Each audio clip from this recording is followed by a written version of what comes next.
Hi comrades, this is NSSR High Court of AP and Trial Courts Advocate Mithulara Nakka Shivashankar. If you have any problem, please contact 9885590959 Mithulara.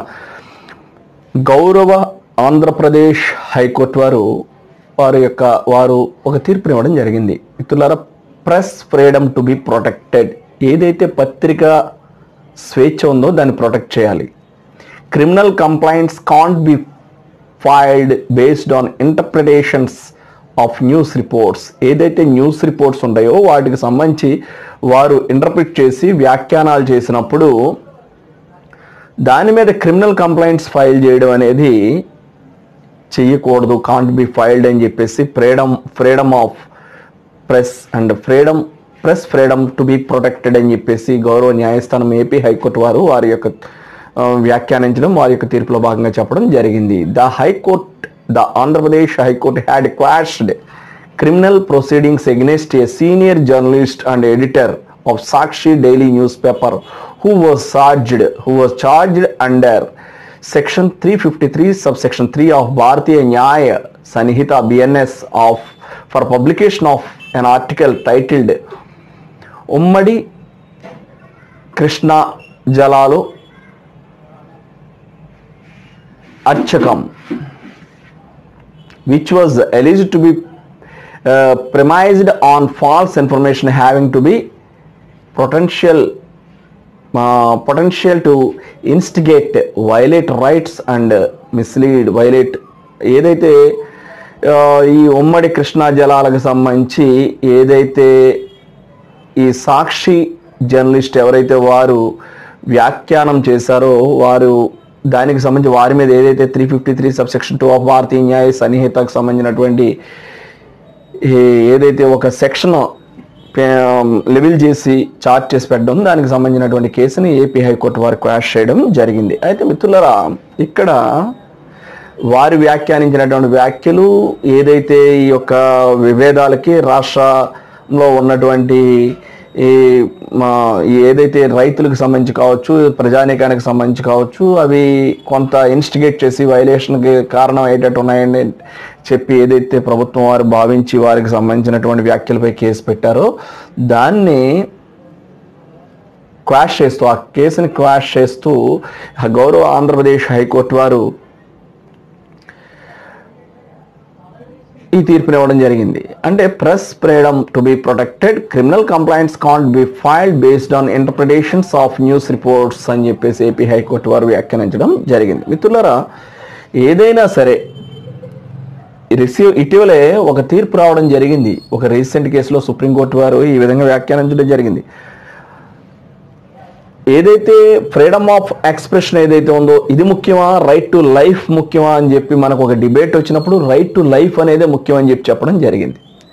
So అది కొన్ని అక్కడ ఉన్నటువంటి ఆ కేసులో ఉన్నటువంటి సర్కమ్స్టాన్సెస్ని base చేసుకుని article 21 is most important than freedom of expression article 19 అని చెప్పి చెప్పడం జరిగింది. అయితే దేనికైనా కొన్ని పరిమితులు ఉంటాయి. ఇది మన పర్సనల్ ఇంటర్ప్రిటేషన్, ముఖ్యంగా ఈ జడ్జిమెంట్కి సంబంధించి కాదు మనం చెప్పుకునేది.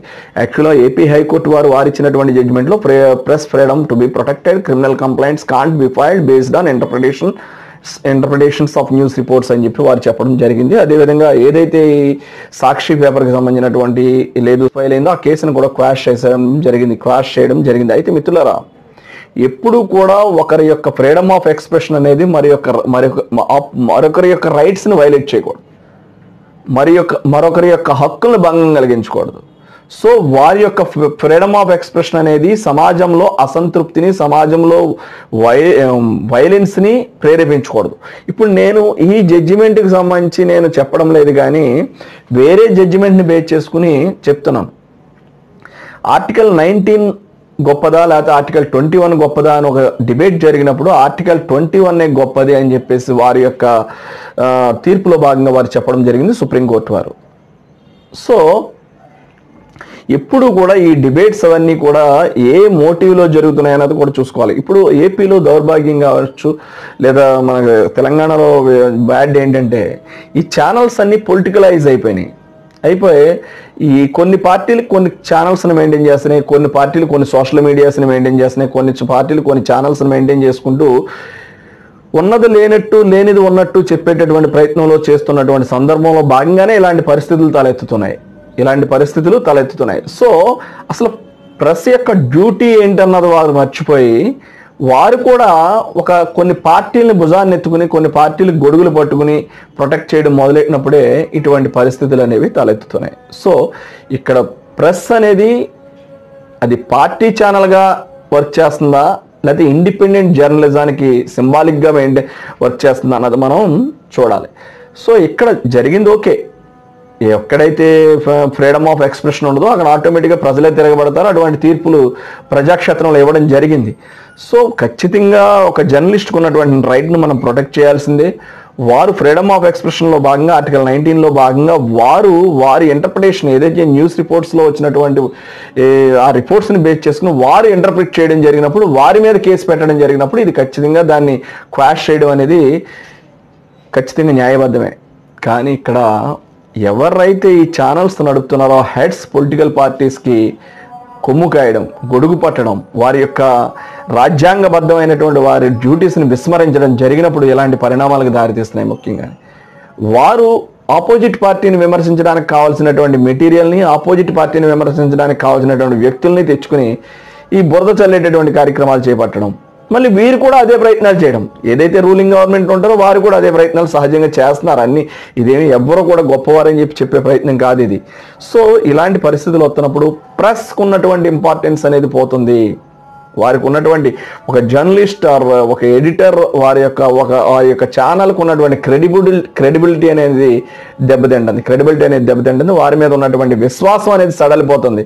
ఈ రోజున టీవీ పెడితే మనం ఏ ఛానల్ పెట్టుకున్నా ఆ ఛానల్ ఏ పార్టీకి పనిచేస్తుందో వారి న్యూసే చూపిస్తారు, వారికి అనుకూలంగానే చూపిస్తారు. ఇది ఒక దౌర్భాగ్యం, మన దేశంలోనే ఒక దౌర్భాగ్యం ఇది. సో మనం రాజ్యాంగంలో మనకు కల్పించినటువంటి హక్కులను మనం ప్రొటెక్ట్ చేసుకునే ప్రయత్నం చేయాలి తప్ప మనకు ఉన్నటువంటి పర్సనల్ ఇంట్రెస్ట్స్ని మనం ఒక ఛానల్ రూపంలో పెట్టుకునో లేకపోతే ఇంకో ఛానల్ రూపంలో పెట్టుకునో సోషల్ మీడియాలో అది వేరే విషయం. అది కూడా కొంత పరిధులు దాటినప్పుడు వారు కూడా ఖచ్చితంగా శిక్షలు అనుభవిస్తున్నారు. వారు కేసులు ఫేస్ చేస్తున్నారు. ఖచ్చితంగా మనం సొసైటీలో ఉన్నటువంటి బ్యాడ్ ఎలిమెంట్స్ గురించి, బ్యాడ్ ప్రాక్టీసెస్ గురించి, ఏదైతే ఈ యొక్క కాన్స్టిట్యూషన్ వైలేషన్స్ ఏవైతే జరుగుతున్నాయో వాటి గురించి మనం చర్చించడం తప్పు కాదు. ఈ రోజుని ఏదైతే కూడా కొన్ని పార్టీలకి అనుకూలంగా పనిచేస్తున్నాయి. సో వాటిని కూడా కేటగరైజ్ చేసి ఈ ఛానల్ ఈ పార్టీకి సంబంధించి, ఈ ఛానల్ ఈ పార్టీకి సంబంధించి డివైడ్ చేసేయాలి.